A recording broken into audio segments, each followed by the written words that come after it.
Okay, so let's start this valve cover gasket DIY. First thing you want to do is to take out the battery cover, and you want to take this battery out because you are going to need some room to get to the bolts down there, over there. What you also want to do is undo the twist clips on the BMW logo and pull it out, like so, because you're going to have an important blue tool. It's right here. It should be there. And this will be very helpful in pulling your spark plug boots out. What else you want to do is to take out this cowl that holds your microfilters. There is a plastic grill, and there are 3 tabs. I've already taken out, but there's one right here where my thumb is, one in the center right here, and one over here. So you want to take that out, and that will be the start of your disassembly. Alright, so to take out the battery, of course you have to undo the ground and the positive. And there's also this, which is the battery hold down. That's the I guess the holder. This is the holder, and this is the bolt that holds it down. It holds onto the thing like this, and you basically undo it and pull it all out. Once you do that, you have 1, 2, 3 more bolts before you can pull this box out. Be safe with electricity, so I very rednecky covered the positive strap with a bag, so I won't arc anything. Okay, your next step is to undo the 2 Phillips head right here. There's one here, there's going to be another one on the other side, right there. That will loosen this wire housing. Next, you want to undo a 7mm hex for this cowl, which is 1 on the driver's side and then 2 on the passenger side, which one will be right behind the wiring loom and the other one will be right there. So after some very creative tilting and pulling, you get it out.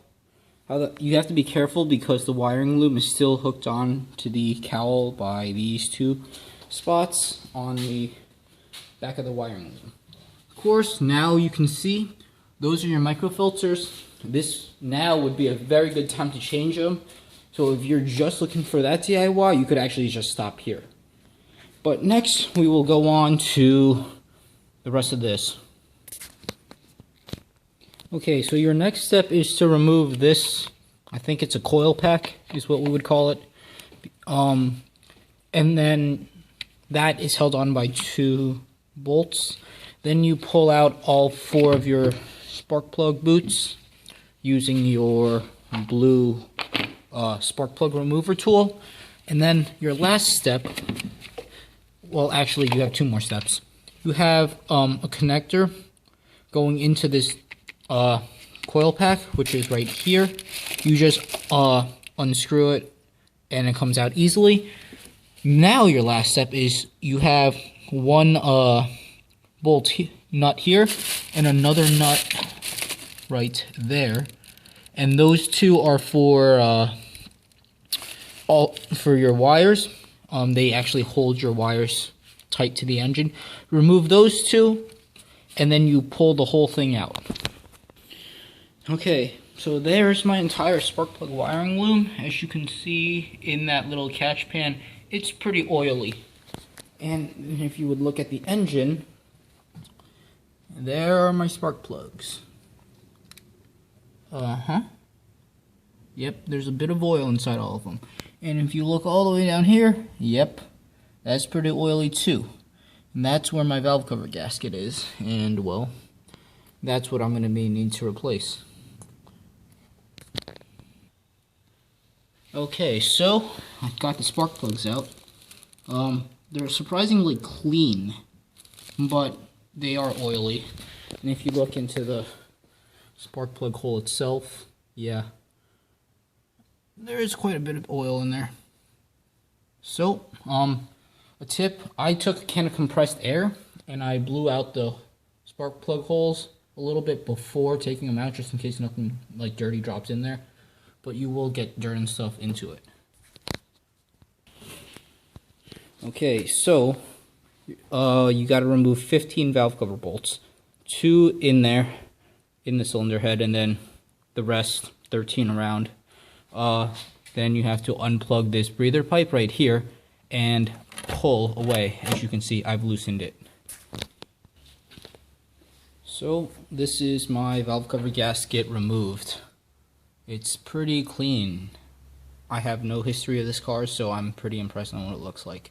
As you can see, there's oil buildup all around the perimeter of the engine, so that is why my gasket has been leaking. So I bought a gasket kit, which would include the perimeter gasket, all the spark plug tube gaskets, and then all the little rubber grommets for the valve cover screws.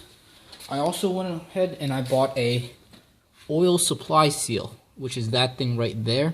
This is the M44 engine specific, and the part number is going to be, if I can show you that, it's like a $2 part extra that doesn't come with all the valve cover gasket stuff. Here is the rest of my valve cover. So I'm actually extremely impressed on how clean it is. Okay, so I skipped a step in the reinstallation process, but basically you have your new valve cover gasket, which was in that box. You slip it onto this valve cover. Then what you do is you put RTV on the half moons back there. It's pretty self-explanatory actually, so you don't need a video showing you how to do that. Make sure they're seated properly. Take an inspection mirror to actually look around back. Then what you do is start putting on your valve cover bolts one by one. They're just hand tight right now because eventually I'm going to start torquing it all around properly. And a quick tip on getting the new grommets over the bolts. Take a 12 mil long socket and a 10 mil short socket. Basically you press it in. I'm using this oil filter cap over the 10 mil side so my hands don't completely get killed, and I'm using my toolbox as a workbench and I'm pushing straight down, so that's how it works, because this ledge is too big for this hole and it's just kind of like a slip fit on. Okay, so there you go. You have all 15 bolts installed again. I torqued it in a crisscross pattern. It's 10 Newton meters for the valve cover gasket bolts, so that means about 7.5 foot-pounds. It's 18 foot-pounds for the spark plugs. I'm just gonna go until the crush washer on this thing crushes, and you can feel that by hand.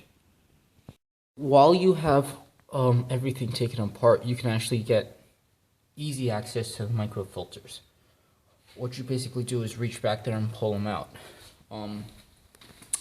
This is my old microfilter. These are my new microfilters. You can definitely see why you kind of want to replace them. And definitely do it while you do a valve cover gasket. Alright, so your next step is to put your coil pack back on, that wiring loom harness there, and you wire it back up this way. And now is the really quick reassembly part. What you want to do is put this cowl back on. You slip it in over this wiring duct. Then you tighten the 2 screws on this side and the one on the driver's side. Next you hook this wiring harness onto the hooks on this duct. Then you tighten the 2 Phillips head, one here, one on the other side. Then you do this cover.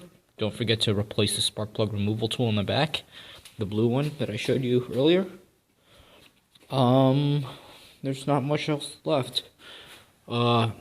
This coil pack is hooked back on, screwed on. Don't forget to tighten the wiring harness bolt, which is right there.